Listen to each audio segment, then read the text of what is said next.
Привет, Стася! Привет! Рад, что ты наконец-то смогла выбраться в Буэнос-Айрес и уделить нам время для записи интервью. Вот, ну, по классике давай начнем. Расскажи коротко о себе, откуда ты, как оказалась в Аргентине и, ну, так, краткую биографию.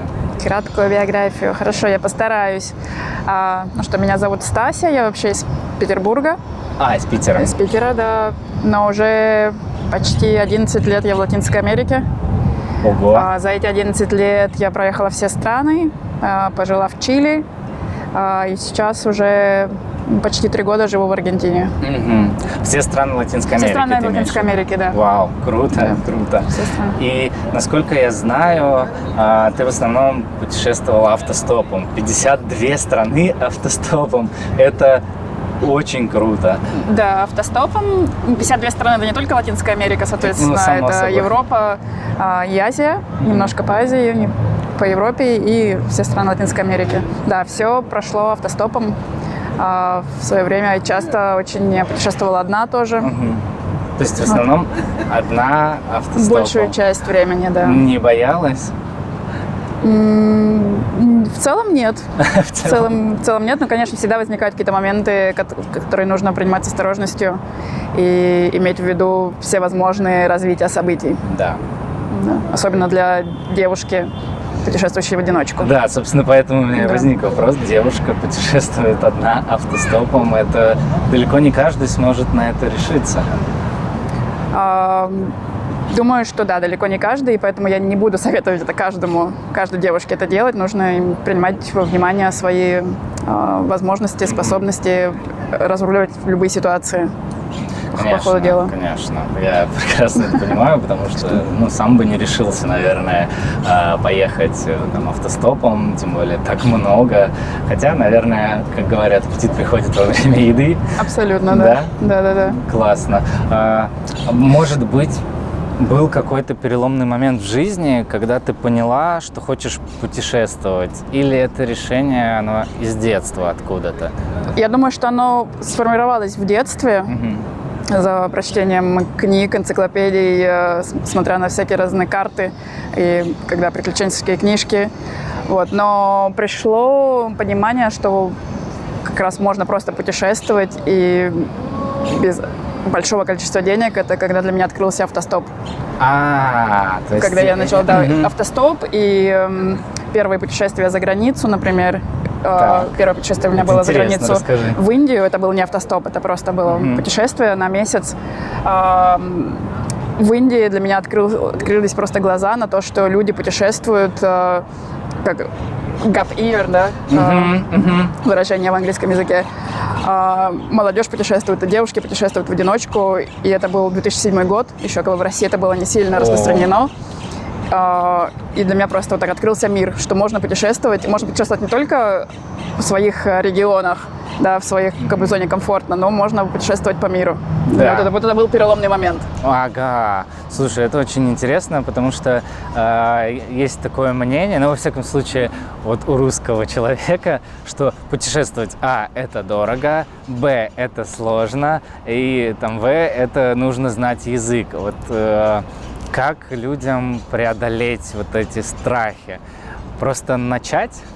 Я думаю, просто начать, но перед этим тоже пообщаться с людьми, которые уже путешествовали, спросить советов. То есть это, конечно, очень интересно сразу с чистого листа отправляться, но все-таки должна быть какая-то база, особенно сейчас, когда есть доступ к интернету, когда есть сайты, блоги, все возможные контакты можно найти с легкостью в интернете, спросить совета, как упростить какие-то первоначальные путешествия свои. Что касается языка, для меня, например, это очень важно вообще в любой стране иметь контакт с местными жителями, и в любой стране я буду стараться учить язык местный. Даже там 3 слова, 5 слов стараться выучить и как-то иметь контакт с местными жителями. Но в Южной Америке, например, в Латинской Америке, я считаю, что это вообще просто обязательно, потому что это испанский, и португальский в Бразилии, например. И большинство людей здесь не говорят по-английски. Это и правда. в целом, если ты там путешествуешь как бэкпекер или как автостопщик, ну и вообще в любой путешественник. Вот, это просто обязательно. Ну, улучшает твое путешествие, контакт с местными жителями, и более того, это какое-то уважение, что ли, к местной культуре. Так понимаешь лучше местную культуру. Согласен. Ты 11 лет в Латинской Америке. Как ты учила язык? Сама, общаясь с местными, или это были какие-то языковые курсы? С чего начала? Испанский я учила еще немножко в Петербурге сама по книжке, когда только у меня возникла эта идея попасть в Южную Америку. Опять же, это был 2008 год, когда у меня идея пришла ко мне. То есть я так начала почитывать, пролистывать самоучитель по испанскому при возможностях. Сходила на 2 или 3 месяца на курсы в Петербурге еще, на самый базовый уровень, так, чтобы была разговорная практика. И все, потом только практика. Но прилетев в Бразилию, естественно, моя первая страна в Латинской Америке, это была Бразилия. Естественно, в Бразилии португальский. И португальский же учила на местности.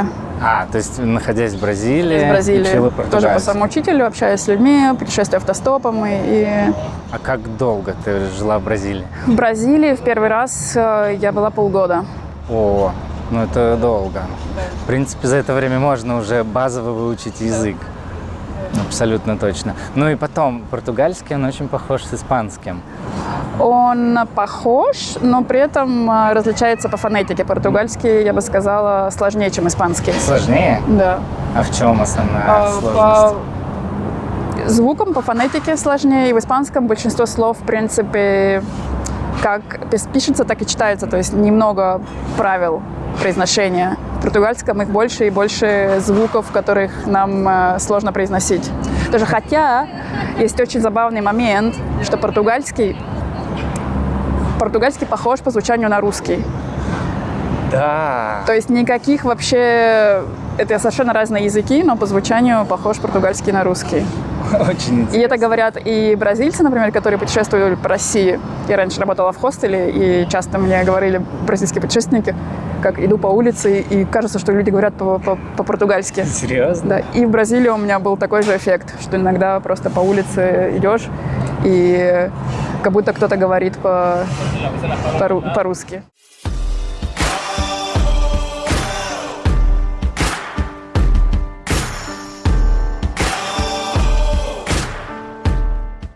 Ты работаешь в Антарктиде на корабле. Да, я работаю экспедиционным гидом на туристических кораблях. Экспедиционным гидом.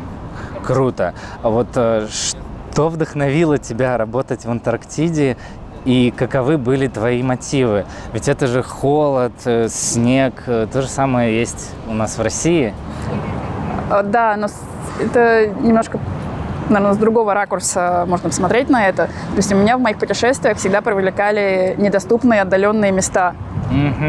Если я читаю в какой-нибудь книжке, вот есть какой-нибудь там трекинг, или есть какая-нибудь там гора, или достопримечательность, на которую очень сложно попасть, или можно попасть, но заплатив кучу денег, вот, мне туда надо и бесплатно. Это основное. И, соответственно, Антарктида была вот таким как магнитом, как в плане приключения. В плане, как попасть туда обычному путешественнику без денег, ну, что-то можно делать там, где не совсем сильно себе представляла, как вообще это делается. Но, возвращаясь к предыстории вообще путешествий, еще давным, там, в 2006 году, например, я прочитала статью одного русского путешественника Григория Кубатяна в журнале «Гео». И вот он ездил автостопом тоже по Южной Америке и попал в Антарктиду как корреспондент. Вот это была, наверное, моя история, которая меня вдохновила как бы и на автостоп по Южной Америке, и попаданию в Антарктиду. Круто. То есть у каждого из нас есть свой герой, да. который нас вдохновляет делать что-то. А кто-то, может быть, помимо Григория? Все остальное было уже как бы по пути, как цель попасть в Антарктиду, как самое вообще недоступное место. Ну, после Антарктиды только, наверное, на Луну можно. Как ты нашла компанию, в которой ты работаешь, и как вообще пришла мысль о хочу работать экспедиционным гидом? Сейчас в Антарктиду попасть, в принципе, несложно при наличии финансовых средств. То есть это все упирается, в общем-то, в финансовые возможности. Да. Но или другой вариант – это как вариант работы, как, например, мой вариант – работа гидом. И на кораблях в Антарктиду как бы требуются гиды, например. Это если квалифицированный горный гид или каяк-гид. То есть есть возможности для людей, которые работают в аутдор. То есть это прямо аутдорная история, в первую очередь? Да. У меня повезло, в принципе, познакомиться с нужными людьми, как бы оказаться в нужный момент, в нужном месте и иметь контакт с нужными людьми, и оказаться без денег тоже. Я просто искала работу в то время в Патагонии. И так сложилась просто мозаика, да, сложился пазл, что вот как раз этой компании нужен был кто-то, не для работы на корабле, просто для работы в городе, как хост, да, как сопровождение туристов до и после их круиза. С круиза. Да. То есть начиналось... Ты сама изначально не ездила вот в эти круизы, то есть ты была в Ушуае и была, сопровождала, то есть встречала? Это был первый сезон, и в первый же сезон меня как бы отправили на корабль на срочную замену одного из гидов. Вау. То есть, поскольку у меня был горный опыт, у меня есть языки, то есть срочно нужно было на административную должность, опять же, на корабль, как гид, но который заведовал логистикой, да, как всеми equipment, всеми приспособлениями, да, как всей снарягой на корабле, да, снарягой для гидов. Круто. С снаряжением. А какие были основные задачи и обязанности у тебя на корабле? В процессе работы обязанности разные. То есть я, например, разные роли, разные обязанности. Например, я заведовала сувенирным магазином. На корабле есть сувенирный магазин, где туристы могут купить сувениры или одежду, которой им не хватает, да, тоже есть снаряжение. То есть я работала гидом и заведовала сувенирным магазином. Тоже заведовала всем снаряжением для гидов на корабле. Как экспедиционный гид я вожу моторную лодку, которая называется «Зодиак», на которой туристы делают на которой мы делаем все экскурсии с туристами. То есть там же нет пирса в Антарктиде. Да. Все, что выходит, все, что делается с помощью вот этих надувных лодок. То есть они надувные? Да, они лодки, как резиновые лодки. Это интересно. Ну, кстати, да, я об этом задумывался. А как вот происходит высадка в Антарктиду? Да, на таких лодках, в зависимости от корабля, но обычно это лодки, они марка «Зодиак», они сейчас так и называются «Зодиак», на 10 пассажиров. Но помимо этого в работу гида что входит? Все, работа рассказывать все туристам про то, что видят, про пингвинов, про айсберги, про ледники, про историю. Я очень люблю историю, это мой основной фокус. Антарктическая история и история Патагонии. Вот. Плюс еще давать лекции тоже по определенной теме. Это прям во время поездки? Да, в обычное, в свободное время. Или не свободное, есть программа, образовательная программа на корабле. Круто. И ты, с одной стороны, путешествуешь, с другой стороны, ты узнаешь много-много нового. Но на этом, как гид, ты уже, в принципе, должен давать новое пассажирам или коллегам. Да? Это в этом заключается работа гида. Рассказывать, что пассажиры видят, и проводить такую интерпретацию. Но при этом очень необычная среда. Конечно, да. И как много туристов, в среднем, так скажем, в год, сколько экспедиций у тебя получается совершить, и как много людей? Но сейчас я работаю на корабле, на котором 100 пассажиров. Раньше работала на другом, на поменьше, на котором было 70 пассажиров. Вот. И обычно за сезон, если это из Ушуая в Ушуай, то есть разные тоже по длительности круизы. Обычно 10-дневный круиз, такой классический круиз. Есть круизы подольше, которые тут либо чуть подальше на юг, либо на 21 день даже, с заходом на Южную Георгию. И что это? Южная Георгия – это такие острова, субантарктические острова. Они находятся уже севернее Антарктики. да, это субантарктические острова, там практически посреди нигде. И это острова, которые просто природный рай. На этих островах гнездятся альбатросы, 75% популяции альбатросов гнездятся там. Там самые большие колонии королевских пингвинов. То есть ты когда высаживаешься на пляж и видишь 200 тысяч королевских пингвинов. Это просто взрывает мозг.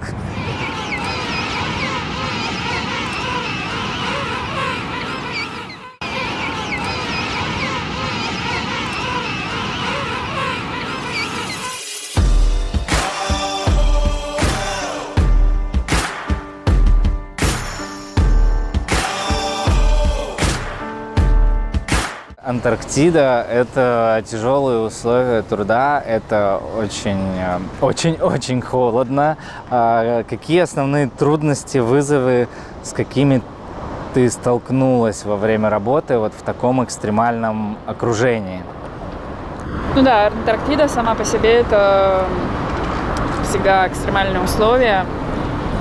Хотя все круизы проходят только летом, естественно, но в течение даже летнего дня погода может очень сильно поменяться. И в целом вообще температура в районе нуля. То есть это не минус 50, это не зима. То есть бывают даже вполне себе солнечные дни. Максимум температуры, которая вообще была зафиксирована, это было совсем пару лет назад. Недавно было плюс 18. Ого! Это уже, заставляет задуматься о том, как меняется климат на планете в целом. Вот, но в целом температура варьируется от, где-то от 0 до плюс 5, скажем так, где-то обычно в районе 0.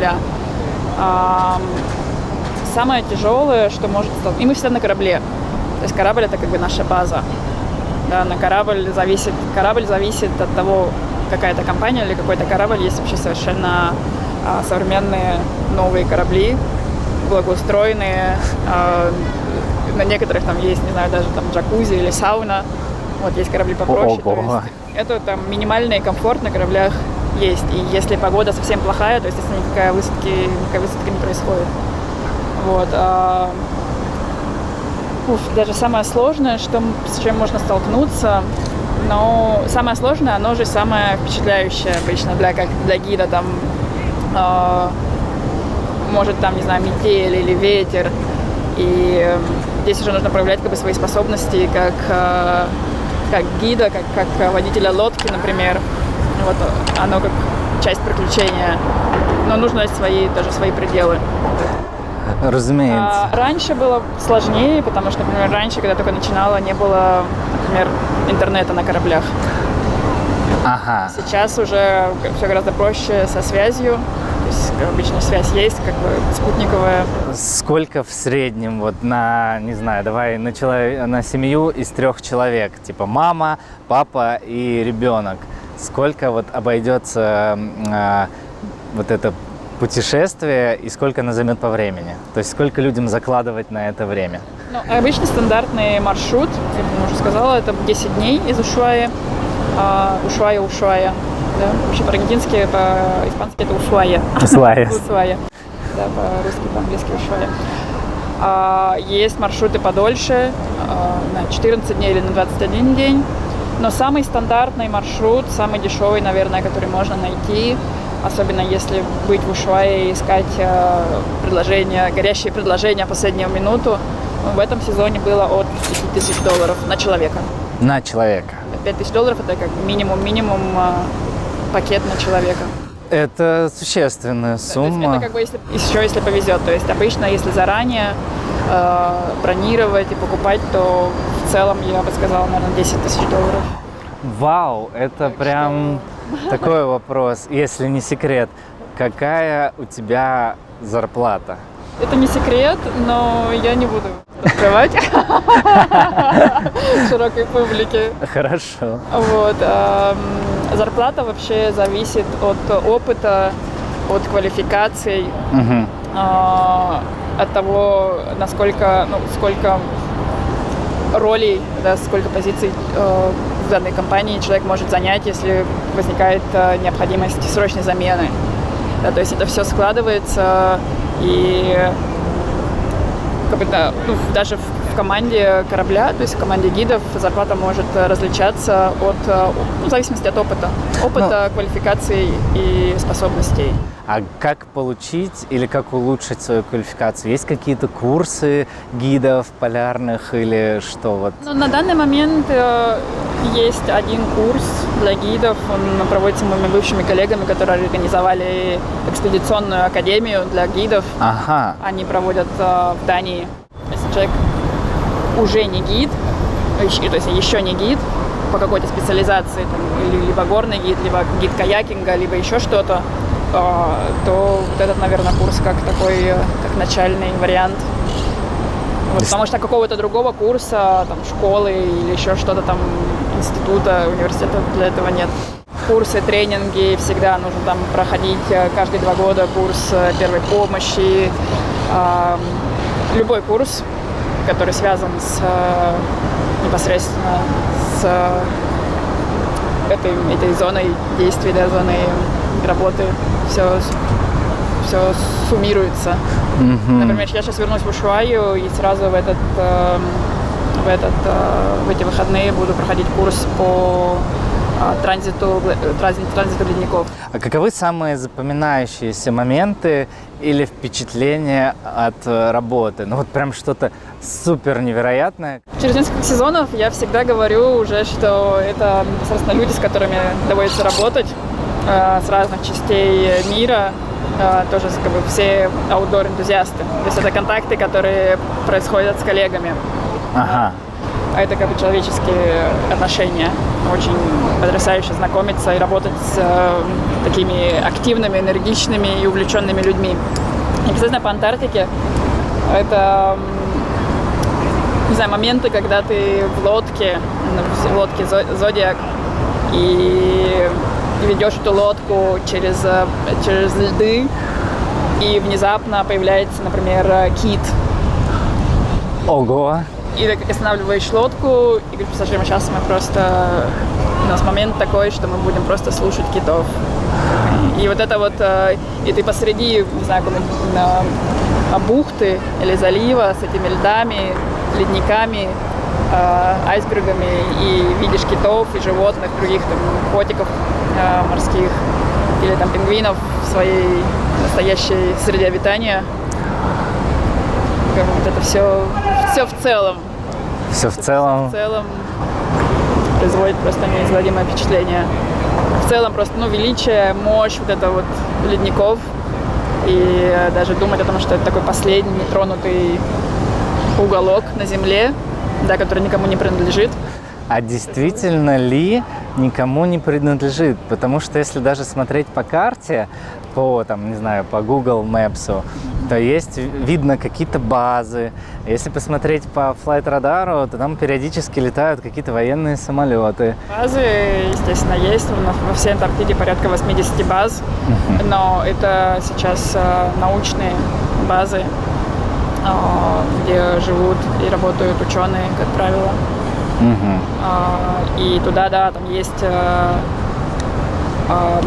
не аэропорт, а взлетно-посадочные полосы на некоторых базах, куда прилетают самолеты из Аргентины, из Чили, с этой стороны, со стороны Южной Америки, с Австралии, с Южной Африки тоже.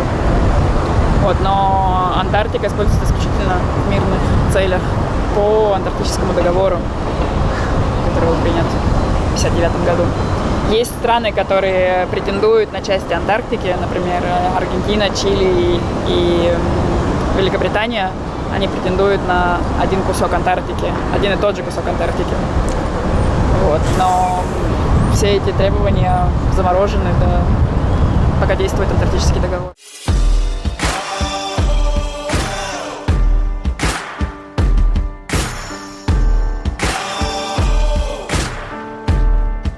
Расскажи, какие были условия проживания на корабле, и еще интересно, какая социальная среда. Справлялась ли с этим? Условия проживания зависят от конкретного корабля, то есть какой размер, какая каюта. На каких-то кораблях для персонала, для гидов, это как комнаты, каюты, которые ты делишь с кем-то, обычно 2 человека на каюту, но они зависит от корабля. Какие-то просторные, какие-то где-то меньше пространства. Вот, но стандартно ты с кем-то делишь, с каким-то другим гидом каюту. На последнем корабле, где я работала, условия были немножко получше, у всех была своя отдельная каюта. То есть как бы такая приватность. Социальная среда в плане коллег, в плане гидов, это очень интересные обычно люди, увлеченные своим делом, могут быть там, орнитологи, биологи, гиды разных направленностей, фотографы, как правило, это уже люди какие-то, сформировавшиеся в своей профессиональной среде. Там, если это фотографы, то с какими-то уже там, крутые фотографы. Да, или там горные гиды, тоже какие-то крутые горные гиды, каякеры, у которых там могут быть свои собственные компании где-то там в Канаде или в Новой Зеландии. То есть это люди, которые на самом деле профессионалы своего дела. В плане интернациональности тоже это очень интересно, потому что команда формируется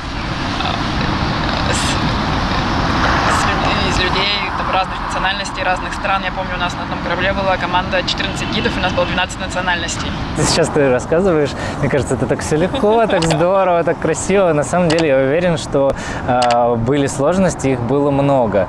Вот какие уроки ценности ты извлекла из своего полученного опыта?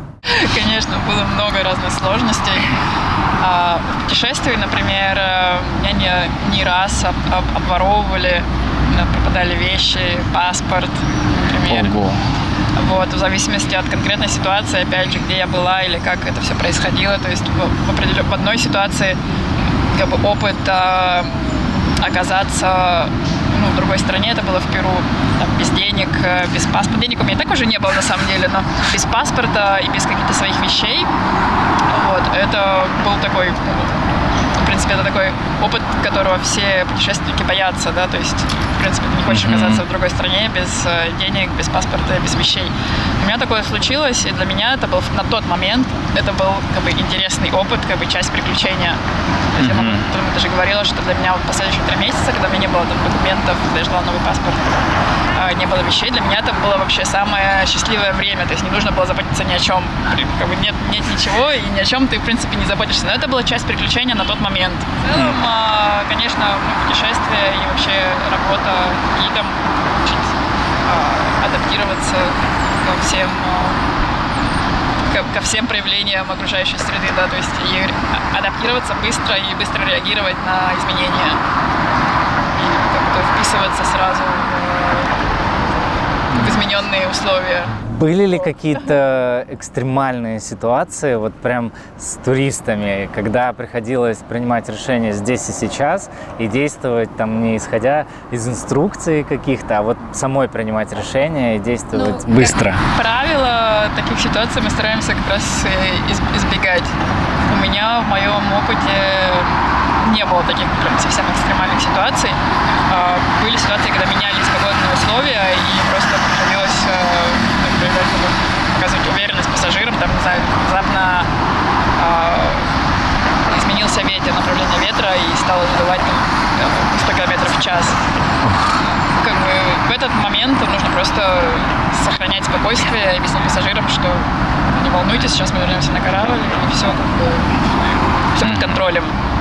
В рамках, как мы можем держать все под контролем. То есть обычно на корабле безопасность это превыше всего, и просто анализируются погодные условия и все место, и все изменения, которые могут произойти, и всегда иметь в виду как бы худший вариант развития событий. Всегда быть готовым. Это также и в автостопе. Да? То есть для меня так было в автостопе всегда там, задняя мысль, как бы, какие самые худшие последствия здесь могут быть, если я пойду там, по этой улице, там, по неосвещенной улице, там, в каком-нибудь плохом районе, какие последствия у меня могут быть и к чему мне нужно быть готовым. То есть всегда это, или там, я сажусь в машину в такую-то, к чему я должна быть готова, и как я буду реагировать, если какая-то экстремальная ситуация возникнет. Какой бы совет ты дала другим людям, которые мечтают поработать в Антарктиде? Или просто посетить ее как туристы? Люди, которые мечтают посетить Антарктиду как турист, Тут, как я уже говорю, это возможность, ну, это как финансовая, да, возможность, иметь финансовую возможность. В принципе, более ничего от этого не требуется, да. Опять же, выбрать маршрут, опять же, есть чаты, группы, форумы, где все можно уточнить, узнать. То есть самое простое – это узнавать информацию заранее, к чему быть готовым, что брать с собой, какая одежда, технику и все. То есть просто информация вся в открытом доступе, и озаботиться этим, или не заботиться, и пусть все будет сюрпризом. Но это не самый лучший подход. Но опять же, для работы, если для работы гидом, мы уже об этом немножко говорили, то есть нужно просто тоже иметь в виду, что просто так прийти и сказать: здравствуйте, я Вася, хочу работать в Антарктиде, что умеешь делать? Ничего, или все что угодно, дайте мне какую-нибудь работу, то есть так это не происходит.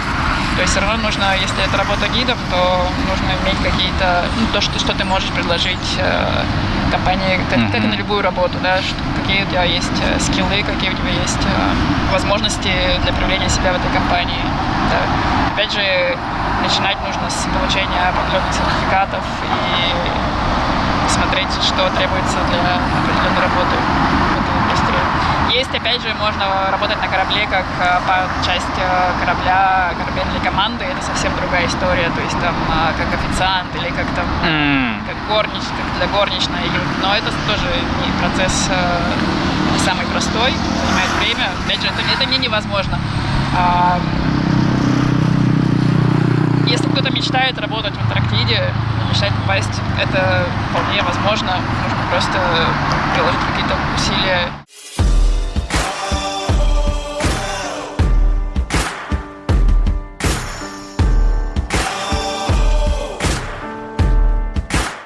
Ты уже давно в Аргентине.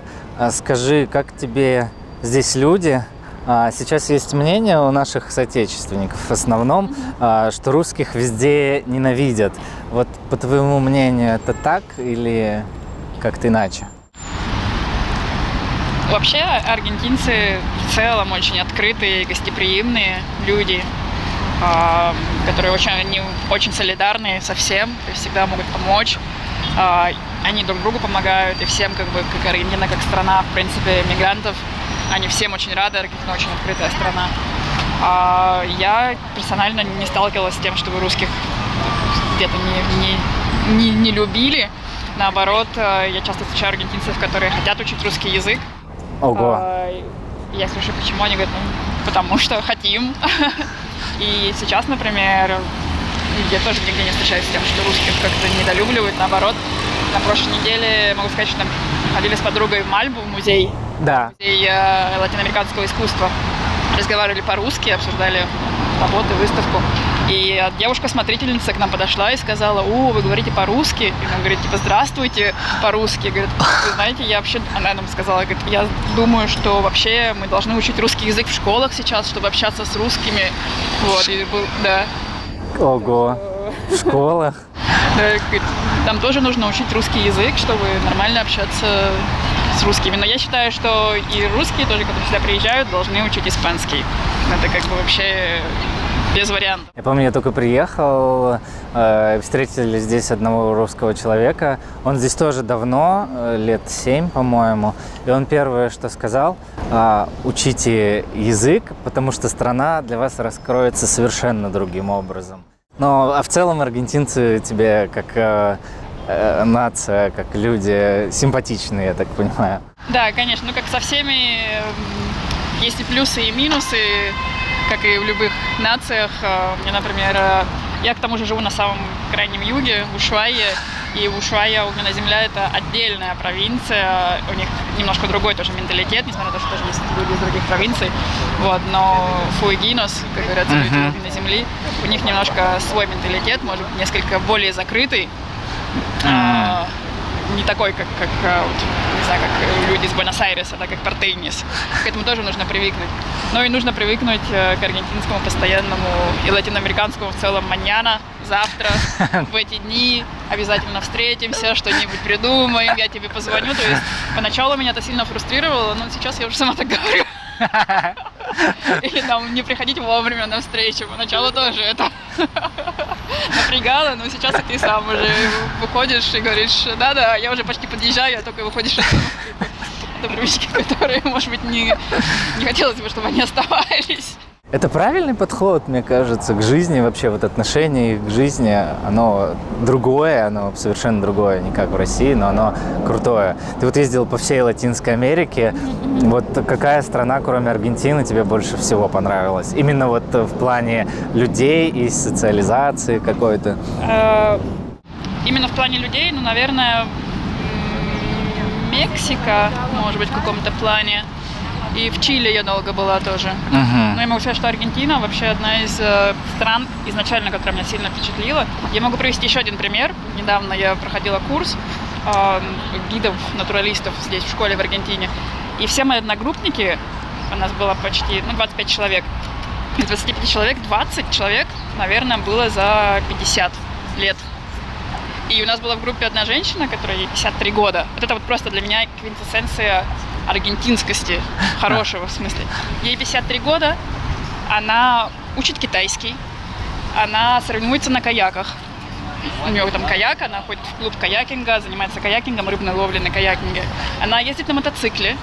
Она говорит, я записалась в эту школу, на этот курс, потому что я инвестирую в свое будущее. 53 года человек. Она говорит, моя бабушка жила до 100 лет. Я, может, тоже проживу до 100 лет. У меня середина жизни. То есть вот это отличие аргентинской ментальности, которая просто очень впечатляет. А сильно трансформировался вот твой взгляд на жизнь, на мир, на окружение, на людей за время проживания здесь? Я думаю, что да, изменился тоже в позитивную сторону. Да. Именно в позитивную? Да, в позитивную. Это здорово. Тоже как бы то, что, там, не знаю, я могу там меньше думать о возрасте. Типа, что вообще нет никаких возрастных ограничений ни для чего. Да, любое дело можно начать в любое время. Аргентинцы, помимо всего прочего, очень предприимчивые, они очень любят организовывать там какие-то маленькие бизнес, то все, пятое, десятое, туда. И аргентинцы еще очень творческие. От этого они занимаются, у них постоянно все там что-то делают руками, мастерят, или там поют, танцуют, рисуют. То есть это тоже очень впечатляет и вдохновляет на что-то там, на проявление себя в разных сферах деятельности. Деятельности. Хочешь идти там, не знаю, у меня друзья там 40 лет, хочешь начать учиться играть на гитаре, да, пожалуйста, никто тебя не останавливает. Хочешь идти там изучать, не знаю, там китайский, пожалуйста. Хочешь чем-то заниматься, пожалуйста, вот оно все. Ты много путешествовала, много всего видела в мире, затем осела в Ушуае. Вот какие у тебя планы на дальнейшее будущее? Планируешь ли поездки еще куда-либо за пределы там Ушуая, Антарктиды? Ну, Буэнос-Айреса в том числе, да. Или хочешь продолжить работать там? В Антарктиде это моя основная работа, и я вообще планирую работать еще не один год, не один сезон. Это рассезонная работа. Между сезонами, то есть вариант тоже летом работать в Арктике, это такая же как бы экспедиционные корабли, вот, корабельная жизнь. А в целом я планирую путешествовать в дальнейшем, иметь свою базу в Ушуае или где-то еще в Аргентине, то есть какой-то свой угол. Да, но при этом, я думаю, автостоп мне все еще интересен, но я уже не буду путешествовать длительно автостопом. Я бы поменяла стиль путешествия, там, путешествовать на яхте, например. Или там motorhome. Вот, но сейчас мне более интересна морская идея путешествия на яхтах. Я вообще желаю тебе, чтобы не останавливалась, росла дальше, развивалась и двигалась вперед всегда. Это очень круто, здорово, что есть такие люди, как ты, которые могут поделиться с другими своим мировоззрением, своим опытом. Это очень ценно. Такой вопрос, немножко с подковырочкой. Ты уже была здесь, когда вот случилось то, что случилось в России. Как ты к этому относишься? И хочешь ли когда-то вернуться в Россию? Да, я была здесь. Конечно, я была в Ушуае 1,5 года назад, потому что в Ушуае я уже живу с начала пандемии, 3 года. С Россией у меня, в принципе, никаких особо связей нет. У меня там только живет мои сестры, моя семья, и все. Я и так в Россию не планировала возвращаться. И раньше, наверное, есть какая-то причина, по которой я так 11 лет путешествую вне России. То есть уже изначально была такая идея. Конечно, никакую войну я не поддерживаю. И считаю, что это вообще ужасно, то, что сейчас происходит в России. И то, что мы свидетели всего вот этого, для меня это неприемлемо в целом. Дай совет людям, которые собираются куда-либо переехать, не обязательно в Аргентину, не обязательно это люди из России, просто вот у людей есть желание куда-то переехать. Вот дай им совет. Если есть желание переехать, то, конечно, к этому нужно немножко подготовиться и узнать о стране, может съездить в нее заранее, посмотреть, какая культура, какой язык, начать учить язык заранее, подготовиться, делать обязательно апостили на все документы. Это правда, это правда. Потому что однажды уехав, это сложно сделать дистанционно. Это такой совет. Но в целом уезжать в страну, которая близка по культуре, по языку и возможности ассимилироваться в этой стране. То есть просто куда-то ехать с бухты-барахты, я думаю, наверное, не стоит. Не самая лучшая идея. Самая лучшая идея. Согласен. Естественно, другого варианта, но в целом узнавать страну, учить язык, культуру и готовиться к сложностям, готовиться к трудностям, что даже какие-то простые действия в другой стране могут отнимать очень много сил, энергии. Напоследок, пожелай что-нибудь нашим зрителям. Желаю всем, кто хочет путешествовать, начать путешествовать. Тем, кто хочет переезжать в другие страны, узнавайте, переезжайте. Кажется, может быть, сложным. Да, это сложно, не просто, но это не невозможно. Всем, кто хочет работать в Антарктике, такая же история.